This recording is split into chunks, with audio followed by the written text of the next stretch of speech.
豪门正统在海天，原汁豪肉熬出鲜。感谢鲜蚝鲜熬真材实料的海天蚝油冠名播出。感谢柠檬也能嚼着喝，只要3口就上头的优酸乳嚼柠檬联合赞助播出。春季换新不用愁，天猫新货啥都有。感谢承包你春季购物车的天猫赞助播出。本节目由重磅升级9维营养全覆盖的新一代飞鹤卓瑞奶粉赞助播出。打开微信搜索效果小程序，点击底部节目活动图标参与互动 ，call out 喜欢的演员上台咔咔。哎呦，不错啊，广志现在出行都是商务车接待了。哎，平时也不错，这不是今天录节目吗？哎，这录主咖有啥讲究没？我第一次来还有点紧张。哎，其实也没啥，这不是音乐场吗？嘉宾的歌你都听了吗？白小白的歌我特别喜欢。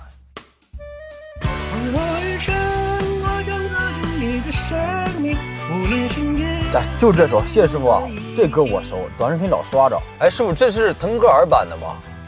滕老师网速够快的。哎，这期还有孙楠，师傅，来首《拯救》呗。这歌滕老师也翻过。滕老师出道这么多年，他翻唱的歌多，很正常。哦，也对。哎，师傅，腾格尔版的《奔跑》有吗？最终奔跑，自由是方向，追逐雷和山根的力量，浩瀚的海洋。滕老师，你怎么在这儿？因为啊，这是我的车。嗨，我说广志，你咋坐上这种好车了？你蹭的跟滕老师似的。来都来了，要不我给你们唱个《天堂》？不让滕老师，或者卡路里？不，您留在别的晚会唱就行了。最好今天节目上也别唱。燃烧你的卡路里。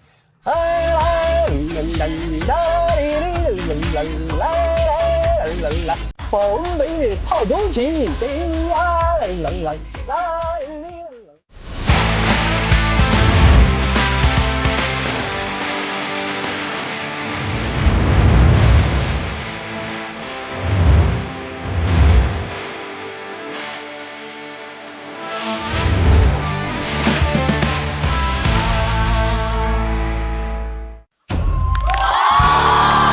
主咖和他的朋友们，歌手季首发主持人胡海泉。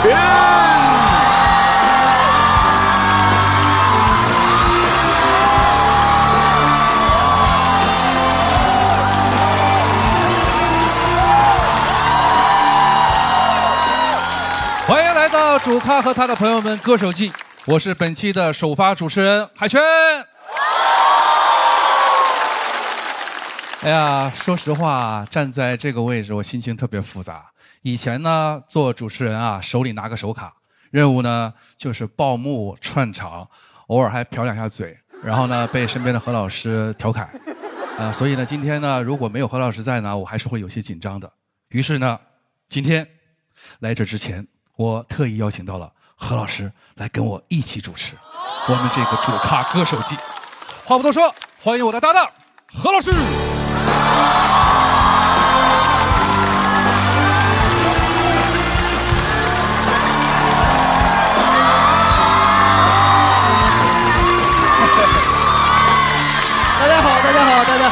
大家好，何老师，海泉哥好，海泉哥好。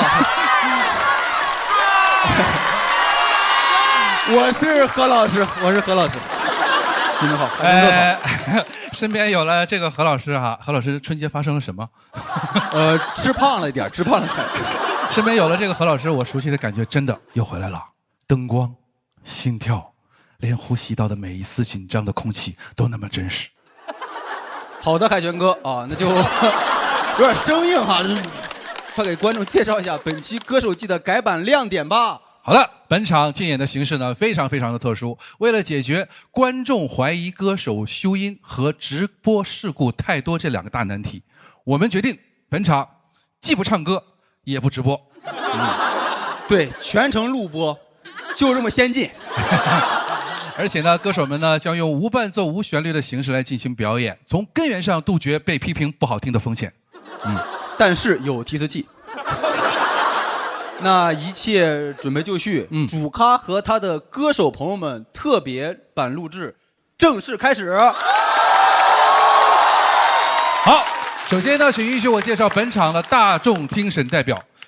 非常随机，就是随机从现场观众中挑选了2位，欢迎大众听审代表贾浩、梁远。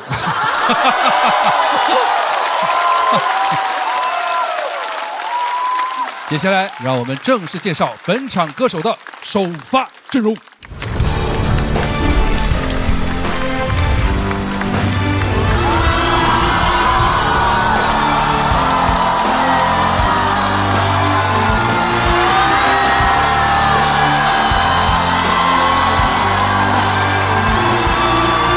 首先有请短视频现象级歌手，坐拥7700万粉丝的白小白。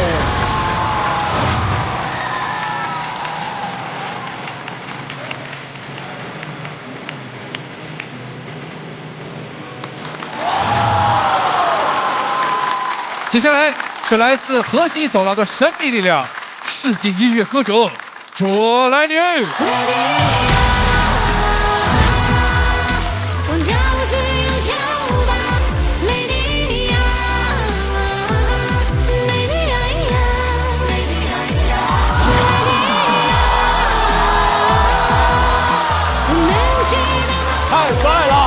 从女团 C 位到新生代唱将，欢迎4登春晚的希林娜依高。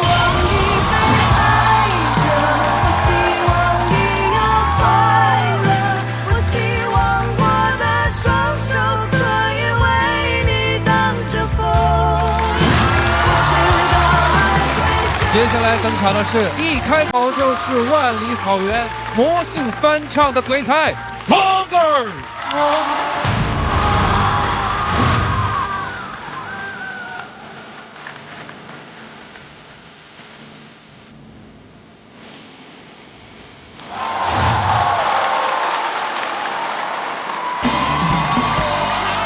接下来，高音之王，影视剧 OST 最早的神，欢迎孙楠。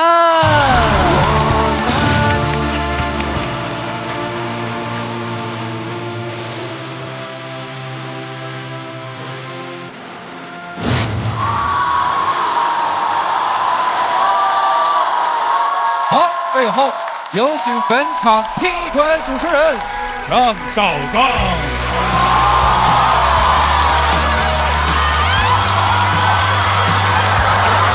咱俩现在怎么又来了？这不好意思，不好意思。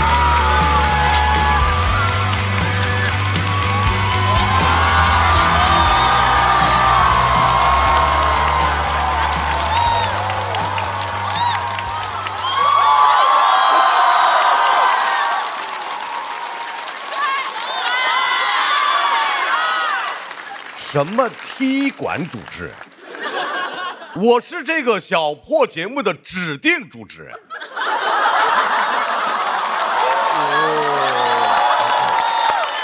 还主咖和他的朋友们歌手进，一下拉低了2个节目的档次。还好我们节目也没有什么档次啊，而且所以主持人巴拉巴拉说那么多，最重要的话一句没说。名人不说暗话，各位好，欢迎来到由现豪的海天豪油冠名播出的主咖和他的朋友们，我是指定主持人张绍刚。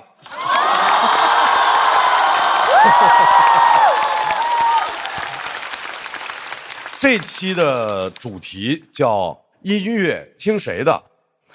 其实音乐比我们要大众，大家知道现在市场有很多的音综，是吧？观众的选择很多，那脱口秀能看谁的？要么腾讯的，要么腾讯以前的。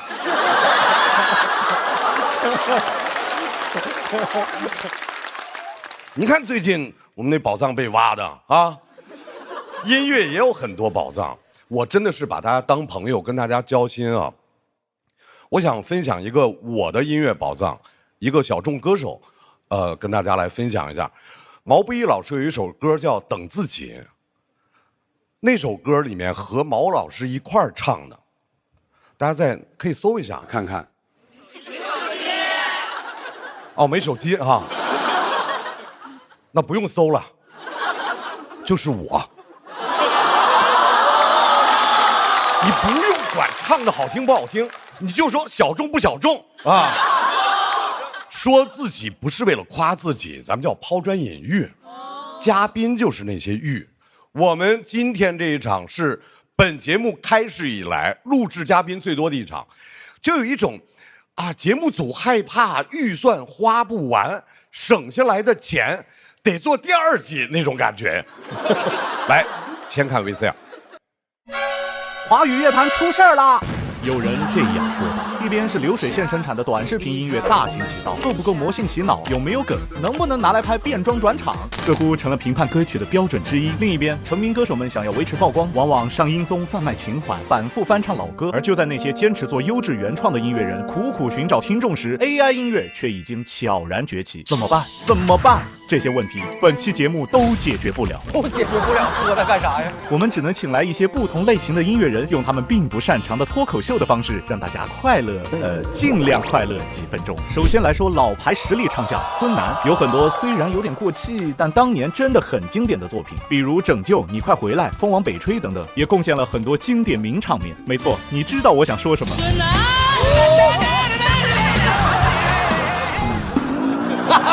声音量关了。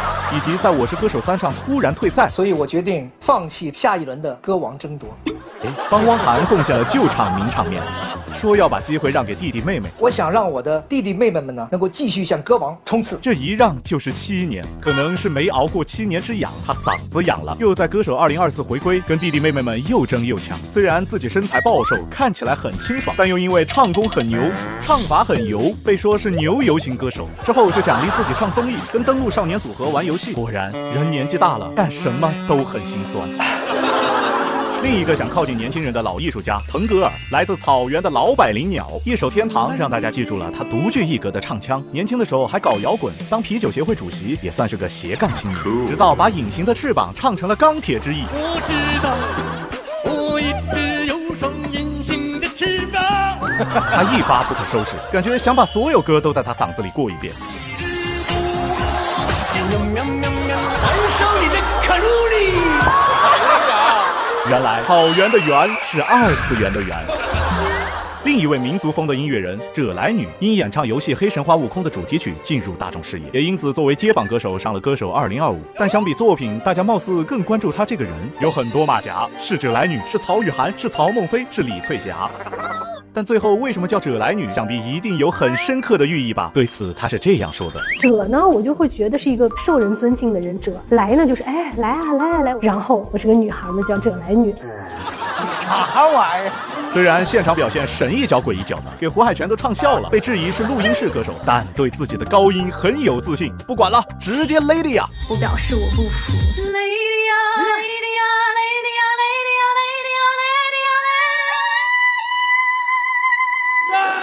接下来说说新生代歌手希林娜依高，被民间称为乐坛新4小花，曾参加创造营，以第1名的成绩出道。所在的组合虽然叫硬糖少女303，但其热度可以说是404。黄晓明都以为是什么2次元黑话。1001，你是不是最棒的？我303。他说了句啥？是2次元的话吗？当时他就被质疑外形不像女团，但他以过硬的唱功证明了他绝对值得女团的 C 位。这声音我太喜欢了。直到在春晚上演唱了催泪名曲《是妈妈是女儿》，狠狠出圈。原来伯克利的这么有含金量。虽然也有一些争议，比如被乐评人批评迎合下沉市场，被网友质疑卖惨炒作，但还是在认真做音乐。我看着这个视频了，搞抽象也挺认真。硬要说的话，他最大的缺点是演技不行，在春晚魔术上的反应有点太浮夸。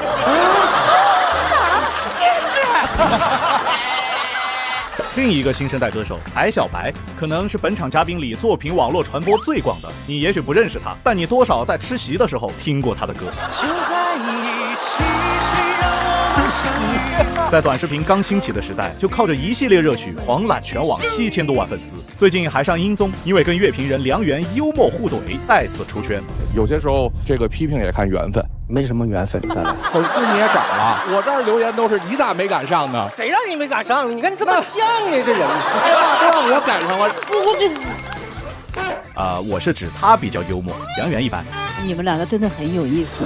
说到这个梁元啊，小嘴儿也是抹了蜜。本科学的旅游管理，硕士学的书法，唯一跟音乐有关的就是参与制作了曾轶可的一张专辑，被评为曾轶可最烂的专辑。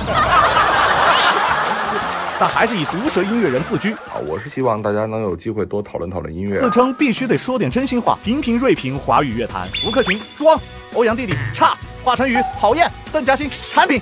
对此，小鬼代表广大观众回应道：“你管得着吗？”但你以为他只是个普通乐评人吗？不，他曾经可是担任过音乐集团总监，本来可以待在幕后，但可能也是为了音乐产业的发展吧，不惜亲自下场挨骂。他真的，我哭死了。笑死我了，看我眼泪都出来了。说完这些音乐人，来说说主持人胡海泉。因为这几年老是上综艺当主持，大家都快忘了他曾经也是个歌手，甚至还拿过歌王，而且这些年一直在发歌。虽然没啥人听吧，但他还是敢开演唱会。演唱会也没人看。没事啊，他还可以回去做主持人呀。这首歌呢，也是小善第一次参与实习创作。主持也嘴瓢啊。没事。那他还可以当踢馆歌手呀。掌声有请终极接榜歌手。什么？踢馆也失败了？我真没招了。权哥，你想干点啥干点啥。没事，海泉哥，我可以给你推荐个活，你可以去代言海天蚝油呀，只要你的名字很合适。你看，海是海天的海，全是全部由新鲜蚝油熬化的全，连起来就是海天蚝油，全部由新鲜蚝肉熬化，鲜蚝鲜熬，加一点就好鲜好鲜。我的名字就不太合适代言，假蚝，因为海天蚝油是真的蚝。你看我说这段就没有嘴瓢，毕竟说谐音梗是我们为数不多还擅长的事了。听完这些嘉宾介绍，你可能会觉得当歌手真不容易，但如果你知道张老师其实也发过歌，你只会觉得做音乐的门槛是不是有点太低了？还是假唱的。但没关系，脱口秀的门槛更低。究竟这群音乐人能讲出怎样的段子？让我们把舞台交还给歌手张绍刚。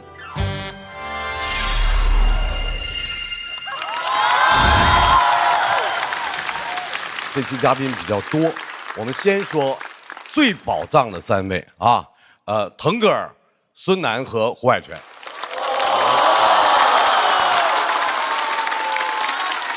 这3位啊，出道都早，都曾经红极一时，都有代表作，现在都那样吧。腾格尔多好，你说当年天堂多好。这几年也不唱了，就魔性各种翻别人的，一点自己的老本不吃，光吃别人的。孙楠呢？这些年老本也不吃，别人的也不吃，还瘦的，吃自己都饿瘦了。胡海泉，哎呀，去年出了个专辑，叫《流浪者食堂》。你就听这个名字，你是不是就有那个感觉？甭管是组合还是单飞，反正流浪归流浪，饭还吃得上。马上是2位女生，希林娜依高和葛莱女。这2位当中有一个是实力唱将。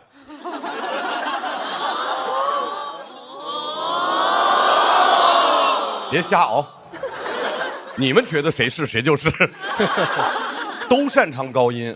但是略有不同，就是希林娜依高的那个高音，它像战斗机，是吧？就是爆发力强，很炸。葛莱女的那个高音呢，像仙鹤啊，空灵飘。他们2个其实可以组合，希林娜依高可以用自己的高把人炸死，葛莱女刚好负责超度。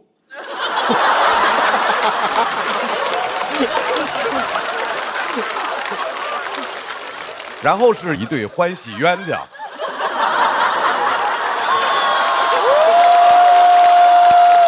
白小白和梁元，他俩之前不是在那个音综里面互相怒怼啊，后来就有热度了，有热度之后就开始发微博，然后2个人说和解了。我就问你们吧，你们那个节目到最后是不是也是2辆车把你们拉到一个地方，然后你们俩下车。什么玩意儿？今天2个人还事的，还手拉手来到这儿，是吧？手拉手啊？有吗？是真和好了，还是要？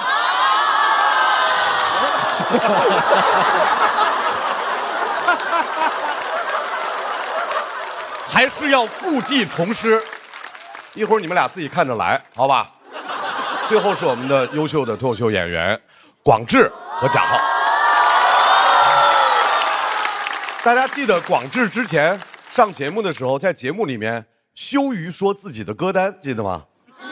所以我很好奇，今天这些歌手里有谁在他的歌单里？有吗？有请歌单很神秘的广智。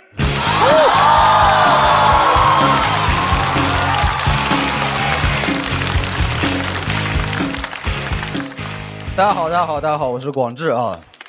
本来今天其实还挺紧张的，但是看到观众呢，连张老师都夸帅，你知道，应该是遇到最包容的观众了。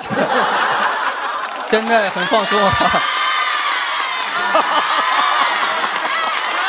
可以了，你们的帅一点含金量都没有，谁都夸。这一期你们也看到了啊，是叫什么音乐专场，但其实你们也知道，我们之前录过一次说唱专场，什么意思？是不是说我们暗讽说唱不算音乐？这里我澄清一下啊，我们不是这个意思。就算是说唱不算音乐，但也不是说你们在座的各位都是音乐的意思啊。梁元搜了一下简介，身份很多，前音乐娱乐集团总监、乐评人、书法研究者、音乐 UP 主。就这几个身份你细听，除了第一个总监我当不上，其他的几个一下午就能注册完。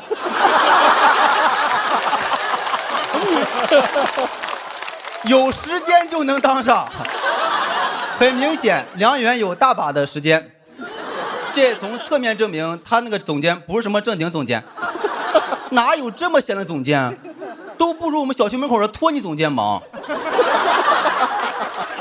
开玩笑，他那个乐评人的身份是真的啊。这句最好笑。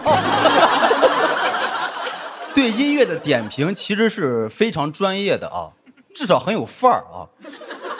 音乐节目里面，白小白唱完之后，梁元直接问白小白，有一个好消息和一个坏消息，你想先听哪个？白小白直接回怼，我都不想听。你这么说就整的提问的人很尬，你知道？就有多尴尬呢？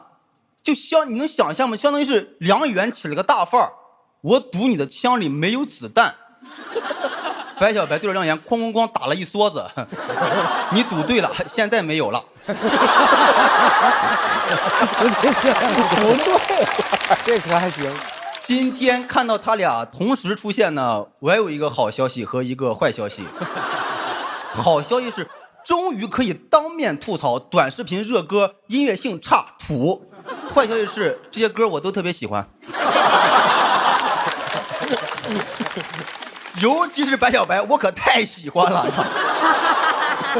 都说他的歌词空洞，瞎说，我怎么就看感动了呢？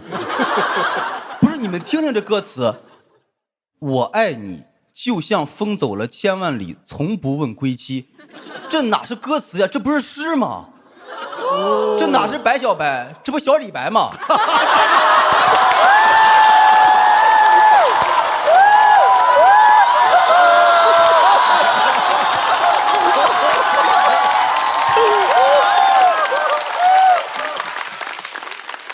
李白，我爱你，就像风走了千万里，从不问归期。你看，我就说在座的不全算音乐吧？者来女啊，我上次听到姓者的是者行孙，名字跟妆造都充满异域风情，但其实他是汉族，本名曹雨涵。曹雨涵2010年参加过第14届 CCTV 青年歌手大赛，演唱了一首《红颜一怒》，斩获85.690分，气氛都烘托到这儿了，拿了第90名。这一怒气儿到现在都没消。为了摆脱这份屈辱呢，曹雨涵红颜一怒之下把名给改了。歌唱的一般啊，但是网友对葛莱女的审美还是非常认可的。有人看过她的歌单，评价说葛莱女还是非常有审美的，很有艺术的野心，只不过野心远超她的实际能力。我是头一回听说凭借野心在节目里立足的。华语乐坛有歌唱家、作曲家，葛莱女华语乐坛最伟大的野心家。自己听好歌，给我们听的是啥呀？野心勃勃的，良心坏坏的。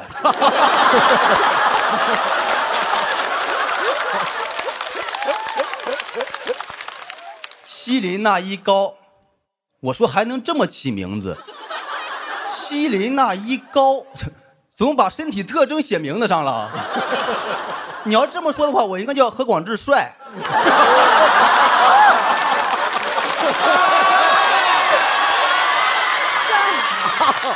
开玩笑，开玩笑，开玩笑。西林娜依高呢，是一个偶像团体里的实力唱将，就怎么说，就这个称呼，它就相当于是脱口秀演员里的帅哥。就是偶像团体的实力我不太懂，但是脱口秀演员里的帅哥怎么说呢？就一普通人。腾格尔老师啊，地位非常高，但是属于年轻一辈，你不看履历不知道有多厉害的。我就好奇，就是为什么只有一首歌却能在华语乐坛有一席之地？后来我分析，是因为他的形象太鲜明了，他就是草原的代名词。你想一下，提到草原，你能想到啥？蒙古包、烤全羊，下边就是腾格尔了，就这么无可替代。腾格尔老师那个早些年特别爱喝酒，开过不少店，他先后开过4家腾家酒楼，都亏钱了，但他并不在意。他说开酒楼不为了盈利，主要是为了跟朋友们能有一个固定喝酒的地方。很明显，腾老师在草原里待太久了，都不知道租个房。而且腾老师呢特别爱送朋友东西，今天来呢给我们都带了礼物。我觉得我们中国人讲究一个礼尚往来。腾老师，等会儿我也会送您东西。腾老师，等会儿您结束的时候，我送您上车。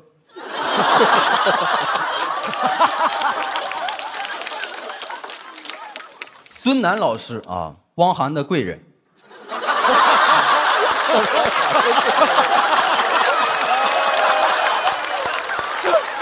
这次说请孙楠的时候，我说你们请汪涵了吗？就请孙楠。张老师听说孙楠要来，都不敢来主持了，属于知难而退。现在属于迎难而上。张老师主要是担心说，哎呀，孙楠老师要是不爱开玩笑怎么办？不是张老师，他都直播退赛了，他像不爱开玩笑的人吗？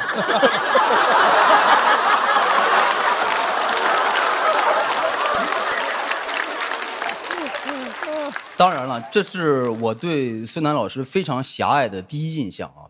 后来我是通过了解才知道，就是改变了我的看法，大为震惊。就是孙楠老师从小的梦想并不是当歌手，他的梦想是当工人。他从小就立志要当一名对社会有用的人，真假我不知道，反正我当时没考上大学也是这么说的。孙楠老师就是会说话呢，直播退赛的时候说的是我要把机会留给弟弟妹妹们，你听听。我只知道他唱的好听，没想到说的比唱的还好听。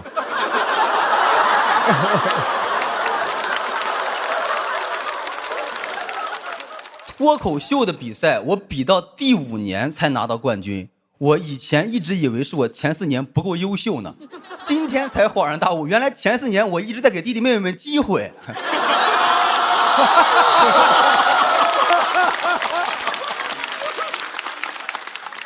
浩哥啊，我的好兄弟，终于有机会一块儿上主咖了啊，特别开心。其实当时浩哥最落魄的时候，在我家借住过3个月。其实他当时刚没房子住，就发了个朋友圈，我没点赞，我怕他找上我。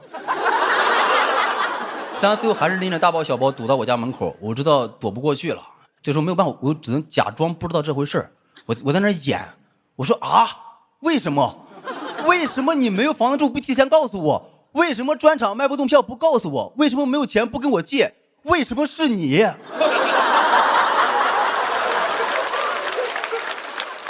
浩哥，我等会儿希望你能告诉我为什么。谢谢大家，我是广志。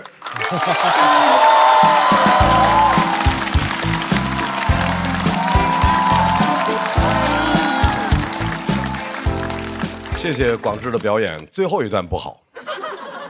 对，那么说人浩哥，毕竟人家是你浩哥，浩哥不要往心里去，说的不是你啊。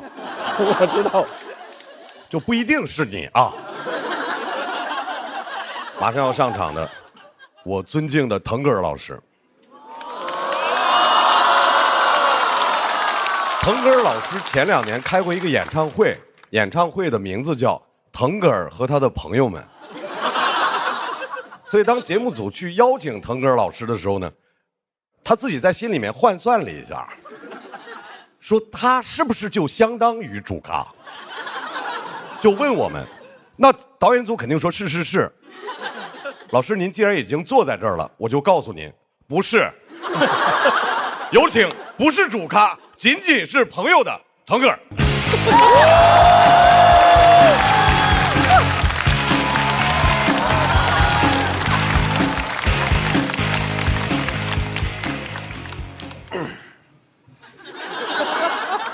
大家好，我是腾格尔。我要开始了，赛诺。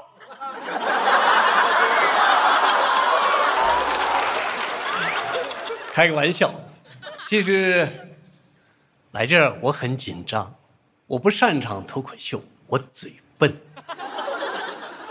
我会唱歌，但讲普通话我会跑调。我是内蒙古人，我的名字就是蒙古语，腾格尔是蓝天的意思，对，就是你们听到的蓝蓝的天空。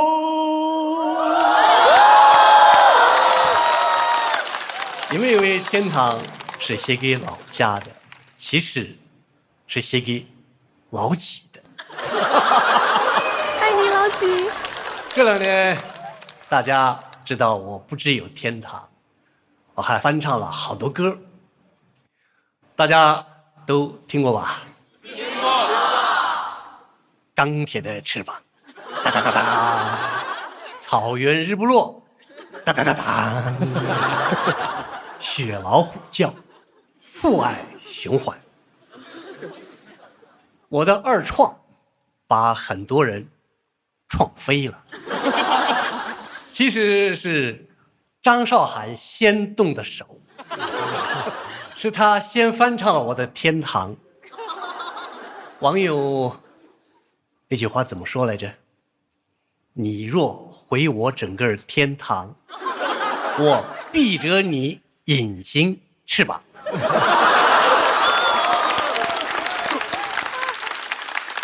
你们小心点啊！今天谁吐槽我，我就把他的代表作给翻唱了。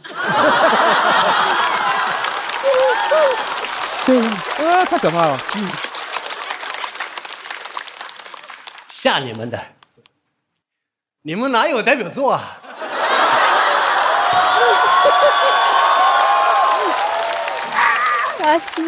不想人家孙楠，南哥，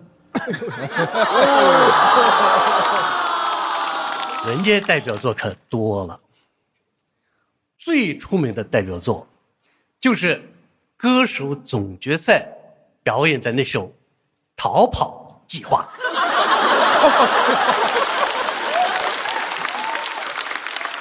我觉得孙楠的歌串起来，就是那天节目组的心情。本来跟他说好了，不见不散，不见不散。后来对他大喊：“你快回来！”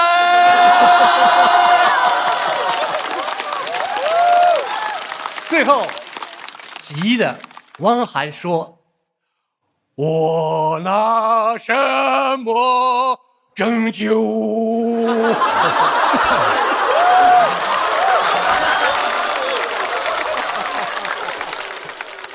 南哥的歌真好，你还退赛？你不唱，有的是人唱啊。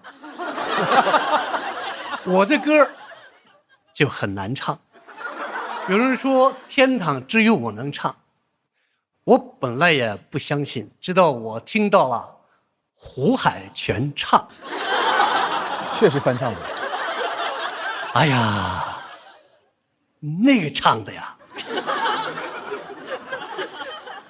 差点给我送天堂去了。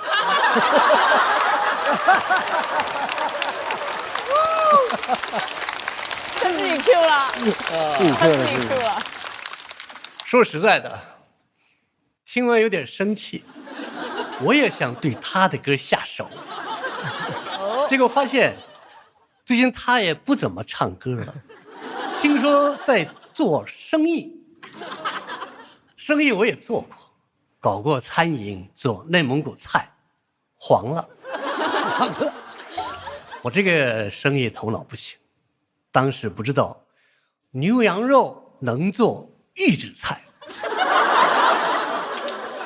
我不开窍，我跟不上时代。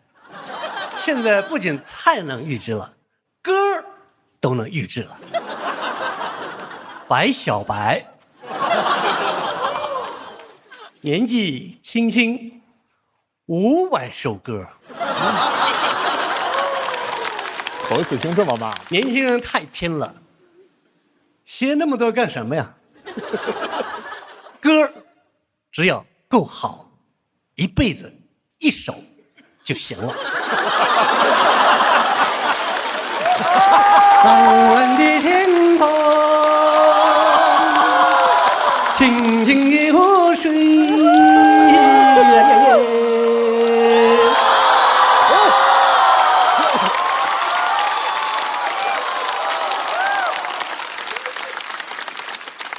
白小白，我就不多说了，毕竟他说我是他的偶像，而且已经有人说过他了。梁元追着他说了5年。白小白，梁元真是你的孽缘。为啥？我看过梁元的片段，到处点评别人。不管别人唱的怎么样，他都能叽里咕噜说一堆。不得不说，梁远的应变能力是真强啊，在我心里仅次于汪涵。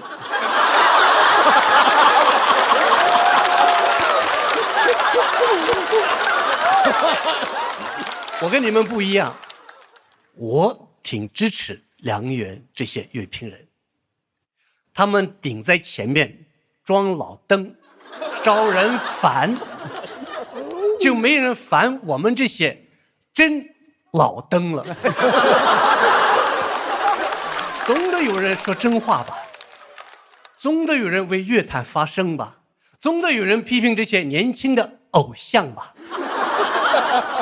反正我对梁元没什么意见，他也批评不到我，我是个老头，可不是什么小鬼。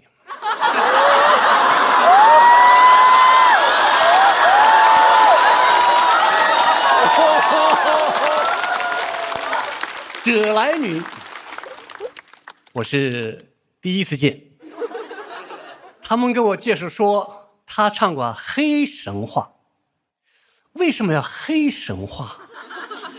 明明是美丽的神话。解开我，啦啦啦啦啦。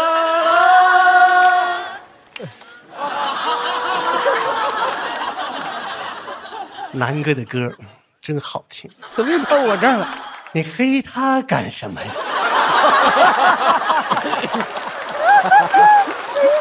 黑神话这么来的？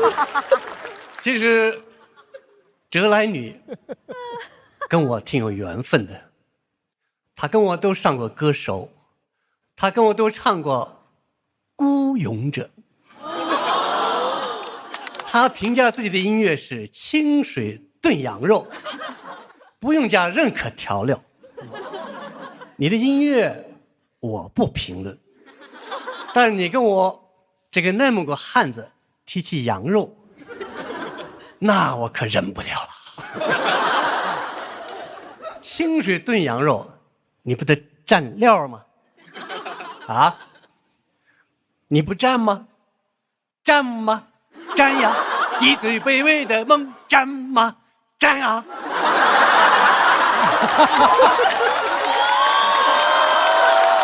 太魔性了，太抽象了。你要问蘸什么？那当然的是海天金标蚝油，肉粒烹饪好搭档，鲜浓入味儿，烤肉香，腌肉嫩。我拿什么蘸肉？海天金标蚝油。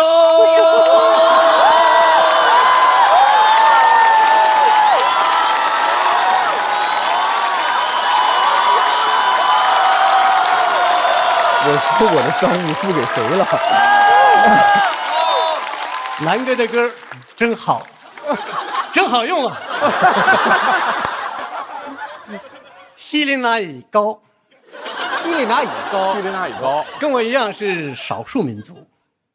维语意思是甜蜜的月亮。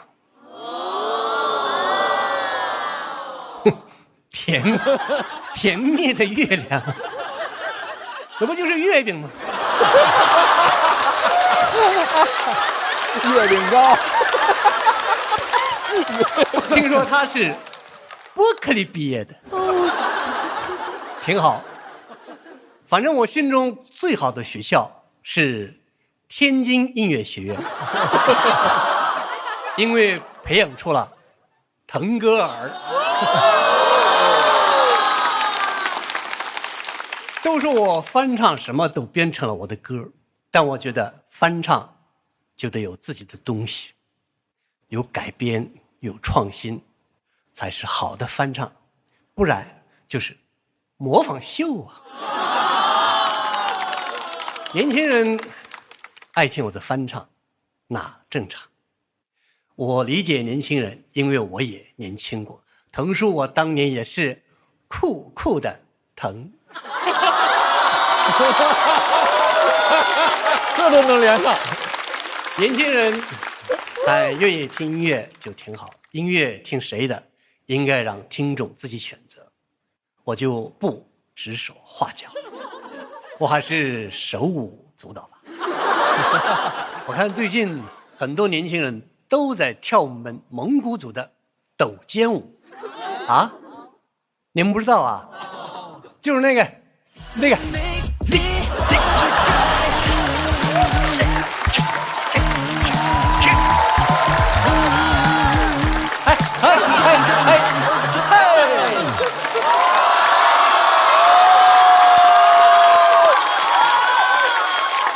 谢谢大家，我是腾格尔。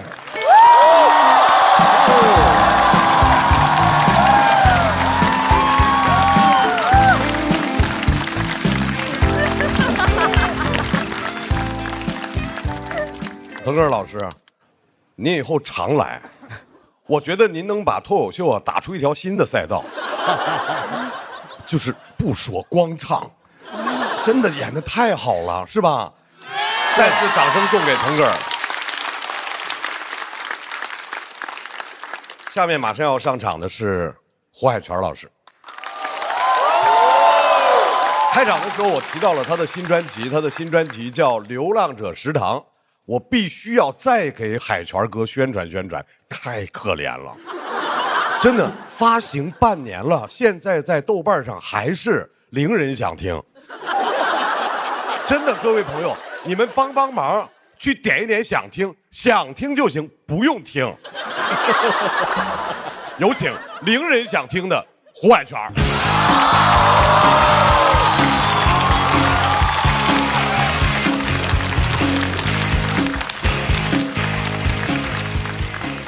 大家好，我是全胡海泉。今天呢是这个音乐场哈，我以前其实来过这儿哈，那会儿那脱口秀那真的是如日中天啊。结果这2年呢，你看人家帮帮叫两拳多火，是吧？没事儿，今天我到这儿也算是来了一拳，你们的拳来了。来，隔空给我一个元首，来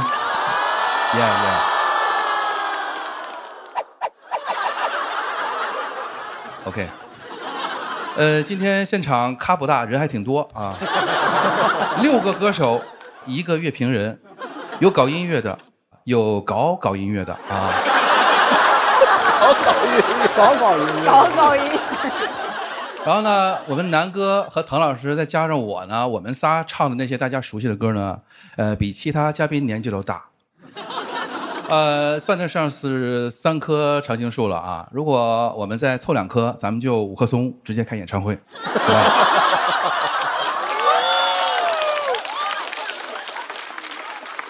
其实这几年呢，我到处上音综哈，然后唱了好多的那种新歌哈，但是呢，音乐上呢，大家呀对我的印象还停留在最美呀、奔跑啊，哪还有最美呀？现在就我四处奔跑吗？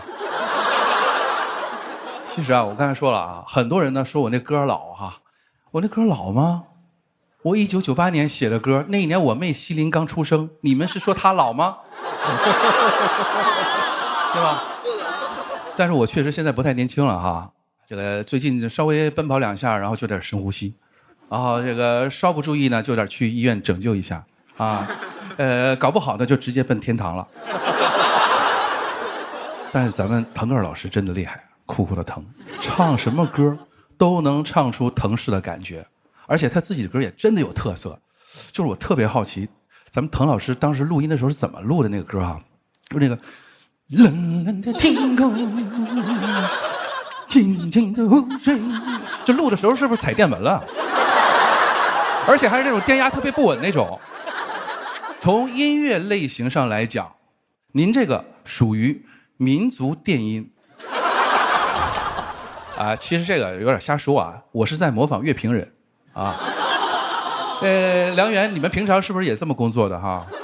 就是说人家白小白，哎，说人家是什么下沉音乐，我跟你讲，我就特别不爱听这个下沉音乐这个词儿，你大大方方承认人家受欢迎有那么难吗？上亿的播放量啊！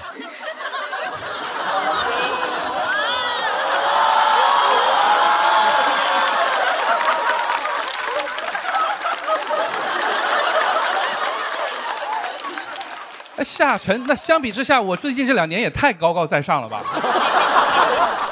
我就特别羡慕他啊！我本来是干流行音乐的，现在愣是给干成了冷重小门音乐，冷门小众，冷重小门。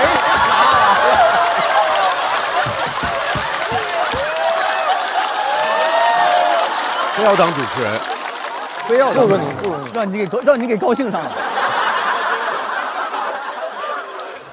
但是我现在还是每年坚持出一张新专辑啊，因为我相信呢，只要坚持，肯定能等到幸运和有缘人。就像今天，那哥们儿冷笑什么？我跟你讲，你们今天回去现场肯定有人啊，不小心忍不住去搜我的专辑，而且那些忍不住搜专辑的人，肯定不小心能把那个想听点成播放的。扪心自问啊，你们就真的不想听听令人想听的音乐吗？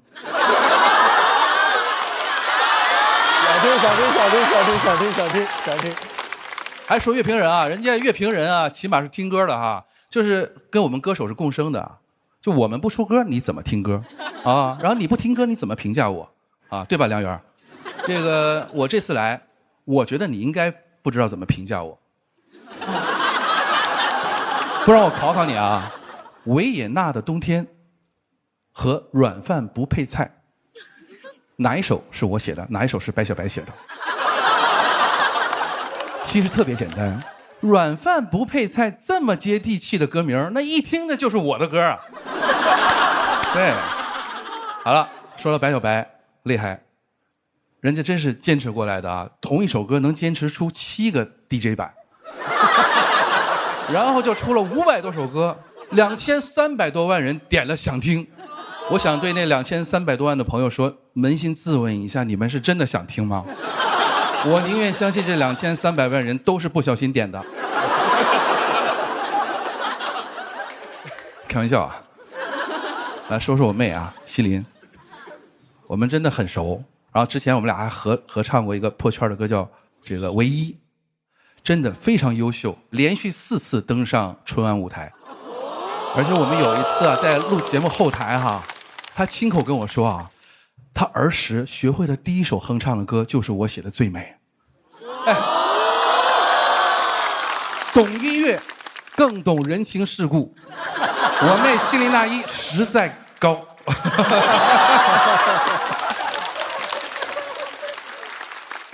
沈莱妮老师，我见过的最纯粹的音乐人，不假唱，不怯场，也不修音，但也不保证好听。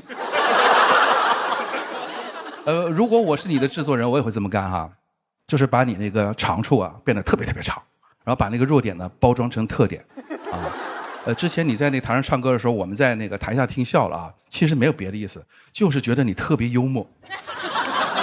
今天看到你在这儿，很为你开心，因为人最重要的就是找到适合自己的舞台。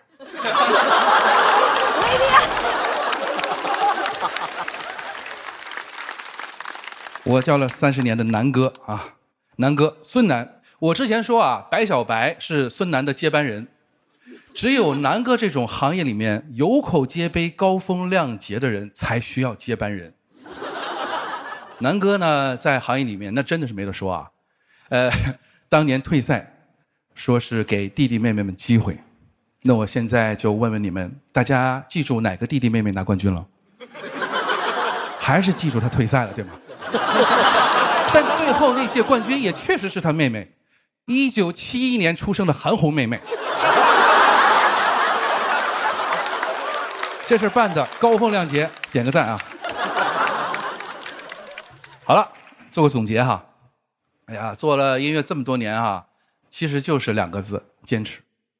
你看啊，南哥还在飙高音，我们滕老师还在搞抽象，我每年呢也还在写新专辑。哎，但最重要的是呢，哎，我们几个都非常坚持的总唱那几首歌，因为大家哎呀，就是还在坚持想听那几首歌。不过我最后呢，还是跟所有啊在音乐路上的朋友说哈，不要害怕冷门，不要焦虑流量，你写的每一个音符，唱的每一句歌词，都是在为这个世界留下一点属于你自己的声音。就像我一直坚持的那样哈，只要还有一个人愿意听，我就有理由继续唱下去，哪怕还是那一首。你在我眼中是最美，每一个微笑都让我沉醉。你的坏，你的好，你发脾气是节气的嘴巴嘟嘟嘟嘟嘟嘟。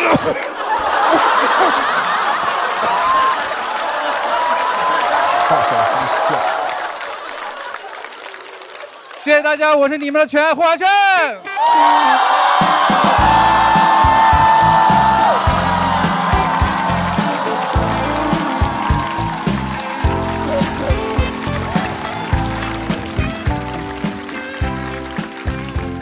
吓我一跳！你发脾气是节气的嘴巴嘟嘟嘟嘟嘟嘟。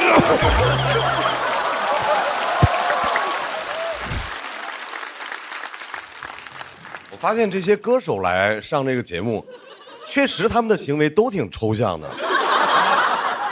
我从来没有见过有一个说脱口秀的人要凌空击拳这件事儿。你是多长时间没见到真实的观众了，还是？冷重小门那门得多小啊！还忍不住令人想听，大家就能点开播放，点开想听就不容易了。哎呀，太可怜了啊！我就没事儿，做自己，继续在你的小门里面待着，好吧？在小门之前啊，我们先给大家讲讲大门里的事儿。豪门正统在海天，原汁豪肉熬出鲜，感谢鲜蚝鲜熬真材实料的海天蚝油冠名播出。怎么喝都好嚼，怎么嚼都好喝。感谢柠檬也能嚼着喝，只要3口就上头的优酸乳嚼柠檬联合赞助播出。下一个要上场的是者来女，如果关注者来女的话啊，当然人也不多哈，但是如果你要是关注过，你就一定会看到过这样一张照片，就是去年她参加一个音乐节，然后被拍到唱歌的时候，台下有保安捂着耳朵，看到过这样的照片吧？啊，各位注意啊，就是一会儿大家如果觉得声音到了你该捂耳朵程度，就捂，不用顾忌。有请声音极有穿透力的者来女。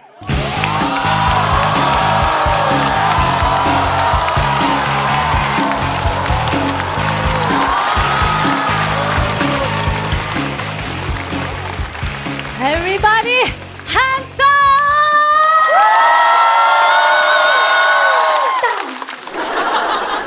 嗨，大家好，我是者来女，也是曹梦飞、曹雨涵，当然网友叫我李翠霞。歌手播出以后呢，网友给我来了一个身世大揭秘，说我是波斯帝国的圣女，紫山龙王戴启思，也有人说我是《西游记》里的毗蓝婆菩萨。当然，孙悟空和网友都喊我老鸡婆，也挺好的嘛，都有一种神性在。就像网友形容我的音乐，神神叨叨的。我哪里神叨了？宝贝们，这儿才是神叨。当然，今天来到这儿呢，显得我也没有那么神叨了。既不像腾格尔、孙楠、胡海泉老师那么神，也不如白小白、梁元老师那么能叨叨。我今天呢，就是一个普普通通的仙儿。我个人呢，非常喜欢腾格尔老师，他的成名曲《天堂》给了我住的地方。我爱你，我的家，我的家，我的天堂。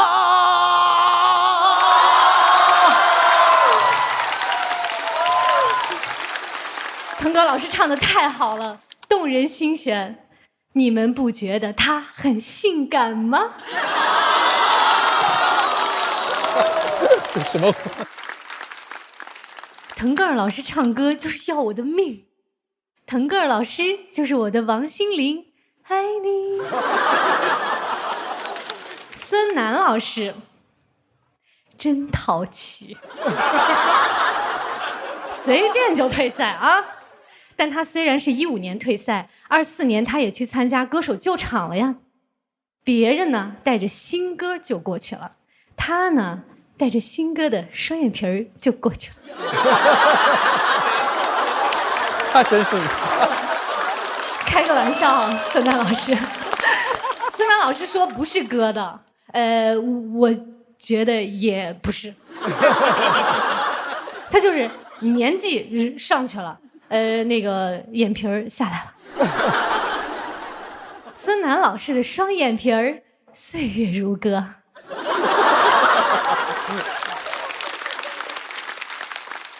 梁元老师，一位自封的乐评人，学的是旅游管理，但居然能在音综评价歌手。他认为我唱歌没有展现民族音色，适合做幕后。你都在台前了，我凭啥去幕后呀？你要是这么认为的话，那现在我也有一个认为，我认为你适合当导游。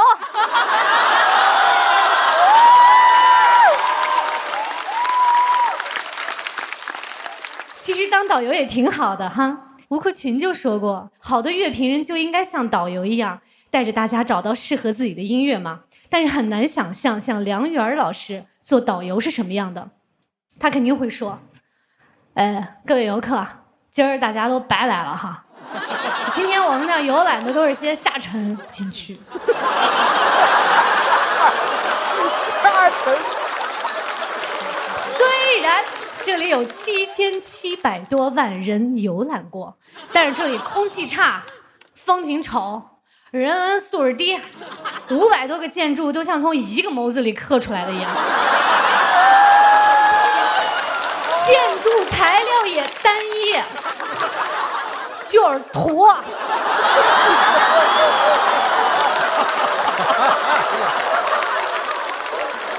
游客问他，梁老师，那看点好看的呗。他还得说，不行，这里风景有批评才有进步。梁元老师，恨你哟。白小白，说实话，我对你挺无感的，因为我都不认识你。但是听说你不喜欢梁元，嘿，我就来感觉了。宝贝儿，敌人的敌人就是朋友。我觉得你的土歌挺好的。我爱你就像风走了千万里，从不问归期，像太阳升上歌曲，无论朝夕。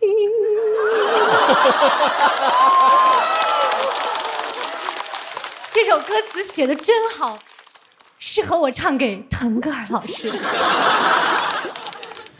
胡海泉老师特别好，是一个特别可爱的大男孩。我呢都是偷偷的在他朋友圈给他点赞。我知道海泉老师也很喜欢我，因为在歌手的后台，他听我唱歌都偷偷的笑。喜欢，真喜欢，真喜欢，真喜欢。果然，喜欢一个人是藏不住的，对吧？我在上面唱，他在下面笑。梁元老师在旁边呱呱叫。海泉哥也爱你哦。我的粉丝呢，大家都知道叫折耳根，是因为我的名字里面有一个字叫折。很多人好奇我以前的粉丝叫什么，不好意思，以前没有粉丝。其实呢，歌手录制准备的时间特别短，虽然我呢尽力去准备了，但肯定和那些几十年有丰富经验的歌手相比呢有所不足。但没有关系，我会一直努力唱，唱到大家把手都放下来为止。这有什么呢？人有瑕疵才性感。有瑕疵才是我们真实的普通人。我们普通人不就是要强、努力、瑕疵多？当然，我不仅是个普通人，我还是一个普通的仙儿。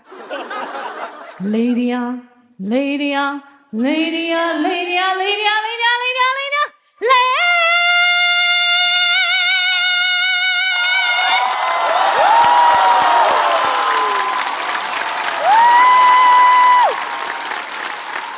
累不累？不累再来一遍。谢谢大家，我是折来女。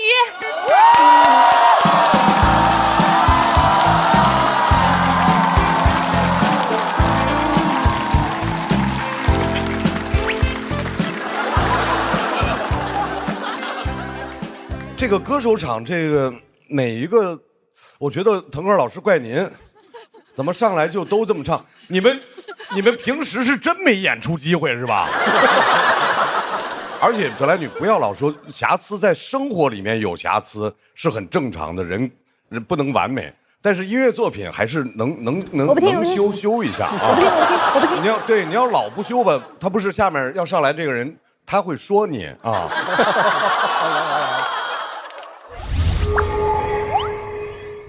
写不出啊。太子也创作瓶颈了，这个主咖努力上进，能力全面。他97全能，我女儿粉他，我可不敢说。要不别，我女儿也是粉他长大的。到底是谁啊？是新一代飞鹤卓瑞，重磅升级，9味营养全覆盖，升级 HMO 组合专利，母源黄金配比，9大喂养效果看得见。飞鹤卓瑞还是太全面了，下期主咖全都靠他。马上要上来的这位朋友，梁媛儿。有人就说他名声不好，说他招人讨厌。梁媛儿，你知不知道为什么？我特别认真的想过这个问题，因为你的名字里啊，缺一个字，缺一个海。梁海源儿，这名字多好听，是吧？梁海源的专场《天才的3个夜晚》全国巡演正在进行中，希望有更多的朋友支持梁海源。让我们掌声欢迎没有海的梁媛。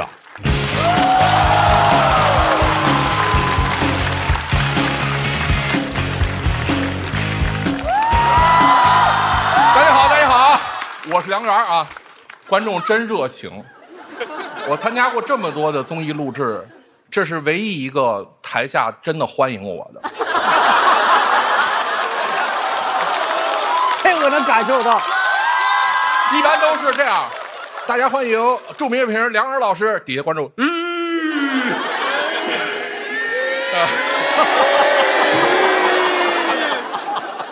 好，我找到那个熟悉的环境了啊！来到这个节目，我特别的高兴。以前啊，都得听完歌才能喷，每次还得忍个3、5分钟的。现在终于不用听歌了，我直接喷。开玩笑啊！我本来都不想来，但是节目请了白小白，那我怕他吐槽我还不了嘴啊，所以我得参加，我这叫防御性参加，啊，我不能让白小白白来，对吧？我来这儿还有一个原因啊，是因为这是张绍刚老师的这个暗箱操作，你们可能不知道，这节目一直挤兑他，挤兑好几年了，啊，张绍刚老师就怒了。就急了，说这么大一个娱乐圈，你们就找不着一个比我还讨厌的人吗？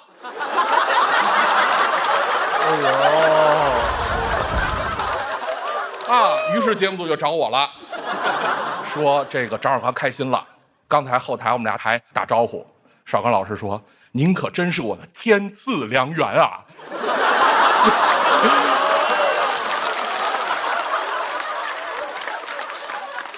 腾格尔老师啊，他采访的时候说他挺赞同我的观点。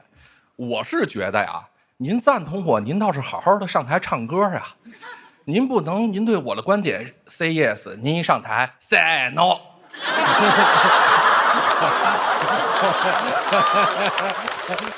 腾格尔老师吧，成天翻唱。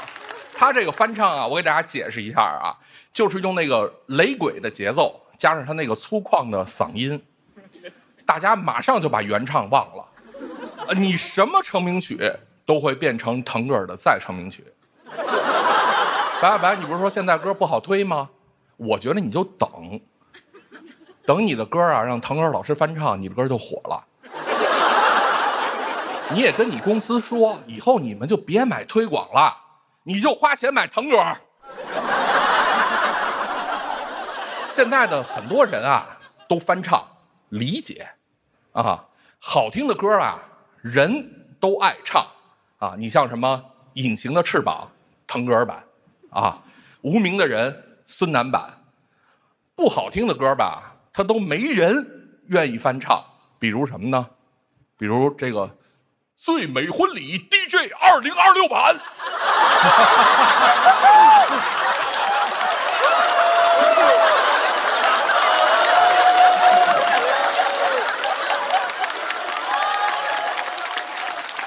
海泉哥，啊，网友说海泉哥呀，这些年不好好做音乐了，天天喝酒，机能严重下降，胡吃海喝全完了。这可是网友说的啊，这是网友啊。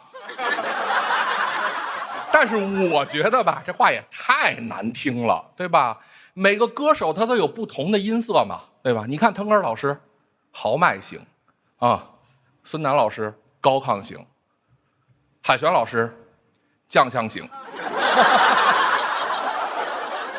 啊，一个歌手一般通过自己的声乐训练呀，能唱3个8度，好一点的呢能唱4个8度，咱海旋哥48度。53度，他还能喝一瓶儿。采访问他演唱会的事儿吧，他就说：“哎，演唱会卖座肯定是没啥问题，因为他也没有多少座嘛，还挺谦虚，对吧？”他这策略我是了解的。前几年他开工体，啊，这几年开 live house， 过几年呢就去 KTV 唱。KTV 挺好，适合海旋哥，那边从8度到48度都有。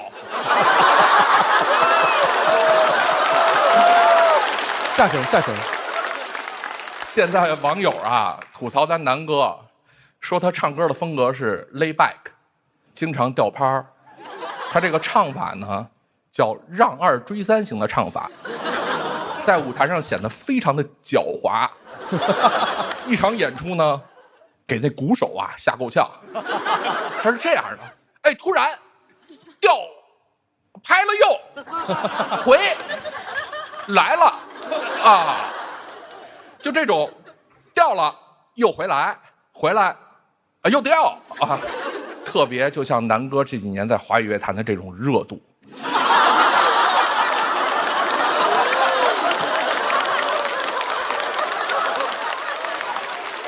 舍来女，网友说您是这个低配版的龚丽娜，我觉得呀，这个说法不严谨。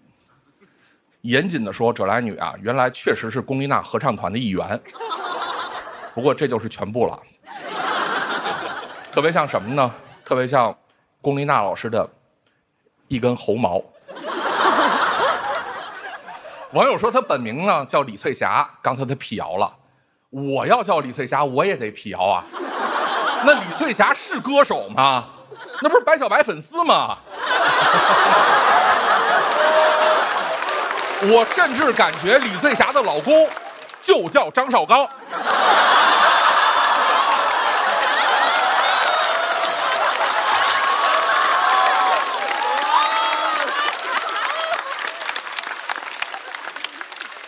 但事实是什么呢？事实是舍来老师呢确实换过好几次名，曹美菲不火呢就换这曹雨涵，曹雨涵不火呢就换舍来女。舍来女啊，我给你出一主意，你下次直接叫成龙，改名字就是你的这生存逻辑。唱流行乐不火，就说自己唱的是听众少的民族音乐，啊，嫌民族乐不洋气，就说自己唱的是世界音乐。你怎么神秘，怎么让人听不懂就怎么来呗。其实吧，你听不懂就对了。你们要真听懂了呀，像我一样，你会发现难听。你管自己叫河西走廊天籁，你真会给自己贴金啊！你看这种有文化的地方，就很容易给人一种感觉辽阔、遥远、高雅。那你要改叫浦东新区天籁呢，给人感觉是什么呀？街心花园扰民。还有就是，我希望每一个唱民族融合音乐风格的人啊，不要再宣传自己唱的风格是世界音乐。因为这个概念啊，是欧美人对他们自己不了解的民族音乐的简称。我们中国人做的民族音乐啊，可以大大方方的就叫中国民族音乐，不用改名，对吧？白小白啊，踩到我呀，没说我呢。白小白这个人的歌呢，非常的大众化，啊，平民化，这跟他的名字也相得益彰。你听他这名字白小白，像什么呢？就跟个洗衣液似的。啊，你等着。舍来女有首歌叫《屁》，我觉得这名字呀应该给白小白，他比较贴合。一旦有人在公共场合啊放了他的歌，都不好意思承认。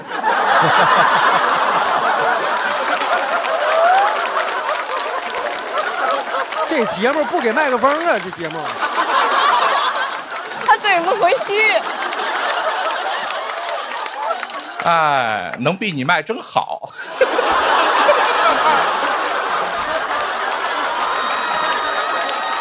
我也有这种感觉，脱口秀的舞台就是比音综公平。你最不公平。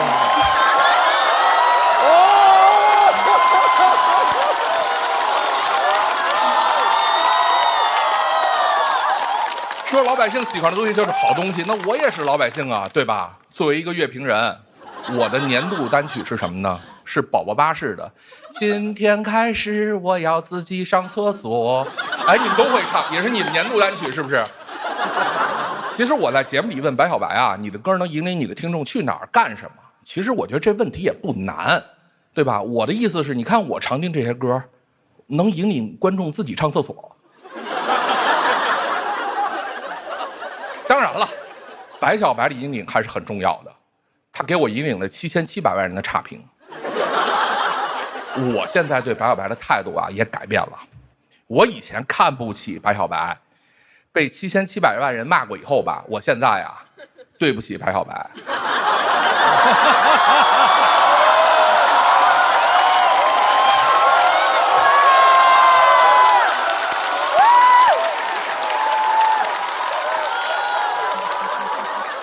我觉得挺好，对吧？每个人都在自己的舞台上发光发热，只不过我们碰上了互相不理解。我不理解白小白，白小白不理解乐评人，汪涵也不理解孙楠，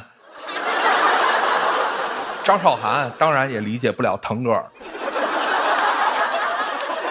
最后说说乐评人，大家老说我硬蹭，我老挨骂，其实啊，我就是一内娱清道夫。长得丑，皮厚，吃鱼缸里的废料和垃圾。我好心清理鱼缸吧，还被骂。吃完废料告诉大家没营养，这东西不干净，别吃。可是吧也没用，大家态度都是不干不净，吃了没病。然后还给我来一句我爱吃，你管得着吗？哎。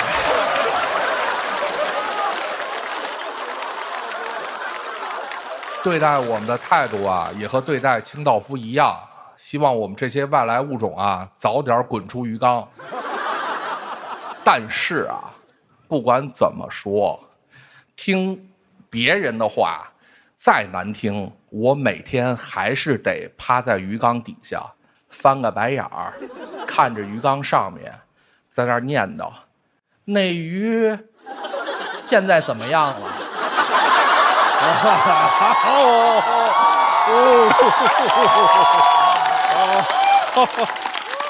虽然我在经历这些吧，但是我还是要说，音乐作品不可能每首都好，乐坛也不应该只有一种赞美的声音，对吧？这些话应该有乐评人讲出来。最后不讲虚的，作为一个乐评人，实实在在给大家推荐一张专辑。在我每次听完那些粗制滥造的音乐后吧，我都会用这张专辑来放空我自己，让自己找到纯真的美好。这张专辑是什么呢？是宝宝巴士经典儿歌200首。希望以后的日子大家能够自己上厕所。谢谢大家，我是梁元。自己上厕所，爸爸妈妈，你们不要小看我。宝宝巴士教我上厕所秘诀，我等不及了，我要上厕所。完全不想感谢梁元。并且我也知道了他为什么招人烦啊！哪儿来的我盼着你天赐良缘了，而且别蹭我。